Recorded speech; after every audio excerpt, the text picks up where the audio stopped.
What's up, ladies and gentlemen? Welcome back. This is going to be part 2 of my StarHawk multiplayer review, and it'll be the second and final part of the game that you will be witnessing in part 1. It might not be the last part of the review, though. Depends if I can cover everything I needed. So far, we've touched on cluster bombs, and we've touched on, the build-a-base system, what I think about that. And now I'm going to touch more on the air-to-air combat portion of this game. Let's first off just start off with air mines. Air mines, I think they did a fantastic job with them. When you pick up air mines now, you get to poop out a volley of 8 basically out of the back of your plane. But the beautiful thing about that is on Warhawk air mines, you get too close to them, your plane just automatically explodes.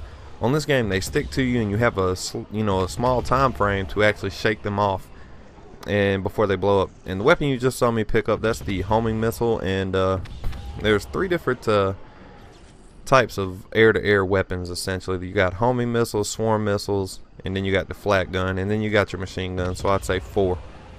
And this is a cluster bomb. That's mainly an air-to-ground type weapon. I guess if you're really good, you could probably air-to-air somebody. But on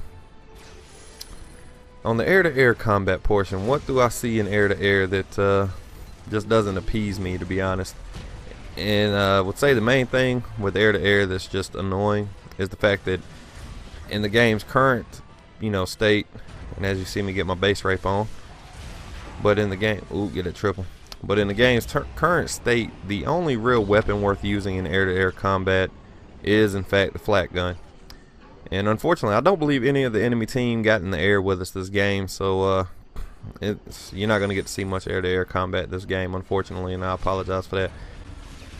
But with that said, like I said, right now the only actual weapon worth using in the air-to-air combat field, in my opinion, is the flat gun. You use the flat gun in combination with the machine guns, and that's about the only thing you can really shoot somebody down with, unless they're just terrible. I mean, if they're absolutely terrible, can't dodge missiles, and even though they made it easier to dodge missiles, it's already easy enough, to dodge swarm lasers and homing missiles. They just fire too damn slow. On Warhawk, you could lock on a homing missile, be flying face to face with the plane, get real close to him, let it go, pull up and spin away from him, and that way you could damn near assure that you were going to hit him, because it was almost impossible to dodge at that point. And then you could turn around and few sparks of the lightning gun, and it's over. They're down. On here, unless you can hit them with 2-3 blasts with the flat gun while peppering them with the machine guns, you're just not going to kill them unless they're bad, unless they're very, very bad players. And that takes away from the air-to-air aspect of the game, because right now, if you actually have teams that are both willing to get in the air, it's whoever can control the flat gun is who's going to win the battle. I mean, that's who's going to win the air, Oh, give me that stomp. That's who's going to win the oh, give me that stomp. And that's a nice little 10 kill streak right there. That's what that wanted man thing is. And right here you see me just destroying the little E-shield they have. But whoever can control the flat gun pickups is 9 times out of 10 going to win the air-to-air game. And that's just stupid. It should, there should be ample pickups and ample opportunities for the other pickups to actually be viable weapons. Now I understand the swarm missile not being, or swarm laser, whatever the fuck they want to call it, not being an overly viable weapon against good players, but at the same time, it should actually be a viable weapon to some extent. You should actually be able to kill somebody with it, and right now you just can't do that. Good rocket launcher there, sir. And just perfect example, I think air-to-air combat, I may have killed 1 person ever with swarm missiles, and that's because they flipped to go into mech mode after I'd locked about, about 8 or 9 of them on, and they were already about ready to blow up. And lo and behold, there's nothing they can do at that point, because they can't, stop it from hitting them. And I think the only thing they could have done was use shield. And that's just, that's piss poor game mechanics.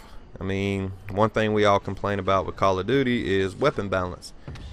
If there's only one weapon that is a viable, weapon to use in air-to-air combat, and if you really thought the FAMAS was bad in Black Ops, then you ain't seen shit yet until you play StarHawk and try to actually kill somebody with something other than the fucking, give me them cluster bombs, son. You can't have them. You done had enough.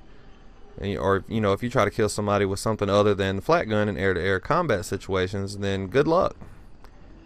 Because The swarm missiles they don't do enough damage. Even if they hit you, they don't do shit. I think on Warhawk it would take eight swarm missiles to kill somebody. Maybe more than that. Maybe 8 to 10, somewhere in that range. And then on Warhawk, it would take 1 homing missile to pretty much put you at near death, 2 to get the actual kill, but 1 homing missile followed, with a few swarm missiles or a few sparks of lightning, and they were done. And that's why the homing missiles were actually viable. They were a they were a very, very good unit or weapon to use in air-to-air combat. Swarm missiles could be used when battling better pilots, because you would not have the time to get a homing lock on for the most part, and you would just sit there and swarm battle back and forth, and then whoever wins wins. And then you also would, I think I'm about to get blasted by that tank, I think. And then you'd also run into the situation where the lightning gun was obviously very powerful if used by somebody that was actually accurate with it. Very, very powerful. I think it was 6 bursts of lightning while spraying them with this machine guns, and that would pretty much take care of the enemy team or the enemy plane. Whereas on this game, like I said, unless you have the flat gun, you're not going to shoot them down, just unless they're really bad. So everybody just needs to control the flat gun pickups, and unfortunately there's only 2 of those on the map. So say you got 4 or 5 pilots up in the air at one time, you pretty much guaranteed that nobody's getting shot down.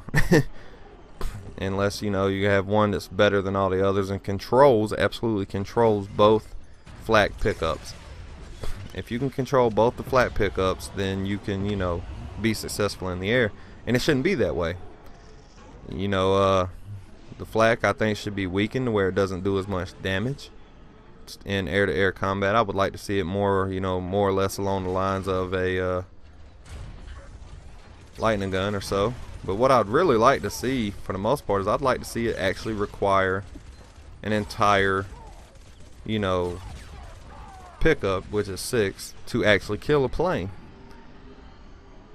And that's if you hit them with all. Now, obviously, if you're spraying them with the machine guns, then maybe cut that to 4, with the machine gun damage. But as it stands right now, everybody just wants that 1 weapon pickup and that 1 weapon pickup only. And there's a reason, out for air-to-air. And there's a reason for that. On my most killed with weapons as far as air-to-air combat, is the flat gun. My most feared weapon, which is what I've died to the most, is the flat gun. Now,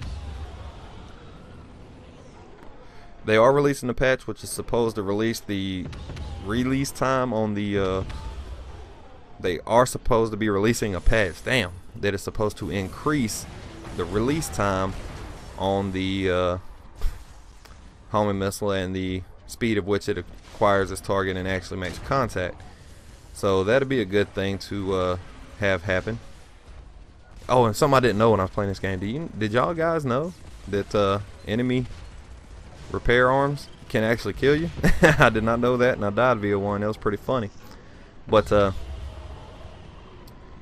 yeah, I mean, they're supposed to be increasing the release time and the time it takes, or reducing, excuse me, not increasing, but reducing the release time on the homing missile, and reducing the time it takes to actually track and hit its target, which would be a very good thing to do. And right here, I'm just trying to get a last couple of kills before the game ends. But it'll be a very good thing to do that. Because right now, like I said, flat guns all they got. So if we can get that done, and hopefully that actually makes the homing missile a viable air-to-air weapon, that would be nice. Yep, I think this is right here where I die. No, I realized it was blowing me up from the first time that I got killed by one. Oh, dude got me with a grenade.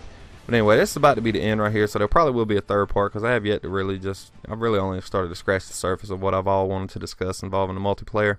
Anyway, thank you for watching. I hope you enjoyed it. Final score in this game, I believe, was like 22-4.